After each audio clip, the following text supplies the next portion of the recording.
Hello my dear friends, welcome back to YouTube channel. जी हाँ friends, 69,000 शिक्षक भर्ती से जुड़ा हुआ एक स्पेशल आदेश जो है हाईकोर्ट की तरफ से अभी आया है।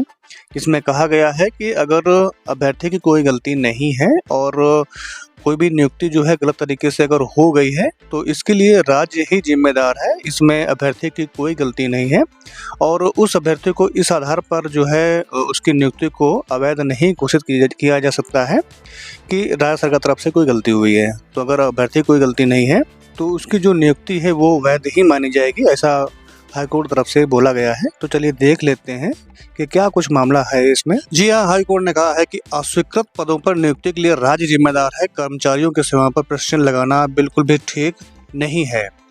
इलाहाबाद हाईकोर्ट ने कहा है कि वैध स्वीकृत पदों पर अस्थायी कर्मचारियों के नियमितीकरण के बाद उन्हें इस आधार पर सेवा से बाहर नहीं किया जा सकता है कि उनकी मौलिक जो नियुक्ति थी वो अवैध थी।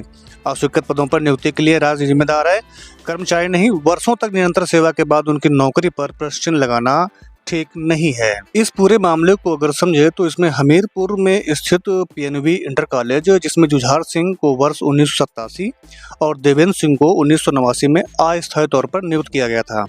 कुछ वर्षों बाद यह कहते हुए उनकी सेवाएं समाप्त कर दी गई कि जिन पदों पर उन्हें नियुक्त किया गया था वे पद स्वीकृत ही नहीं थे। इसके खिलाफ दोनों ने हाईकोर्ट में याचिका दाखिल की। इसमें कोर्ट ने अंतरिम आदेश से तत्काल प्रभाव से उनकी जो बर्खास्तगी थी उस पर रोक लगा दी है और 2006 में उन्हें स्वीकृत पदों पर समायोजित कर लिया गया है। लेकिन वर्ष 2010 में उनकी याचिका को एकल पीठ ने अंतिम रूप से खारिज कर दिया था।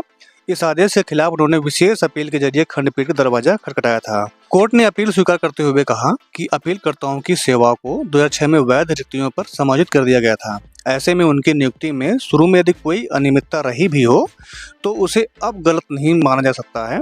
कोर्ट ने यह भी कहा कि यदि राज्य सरकार को कोई आपत्ति थी तो उसे समय रहते कार्रवाई करनी चाहिए थी।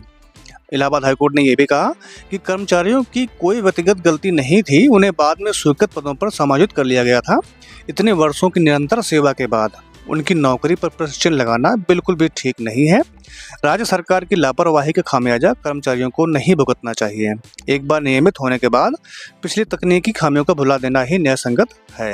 बिल्कुल सही आदेश जो है इसमें हाईकोर्ट ने किया है। और आपको बताते चलें कि 69,000 शिक्षक भर्ती में भी ऐसा ही कुछ सुप्रीम कोर्ट से होने वाला है, जिसमें चयनित शिक्षकों की नौकरी पर कोई भी आंच नहीं आएगी। बाकी बात करें जो आरक्षण पीड़ित अभ्यर्थी हैं तो उनको भी समायोजित किया जाएगा।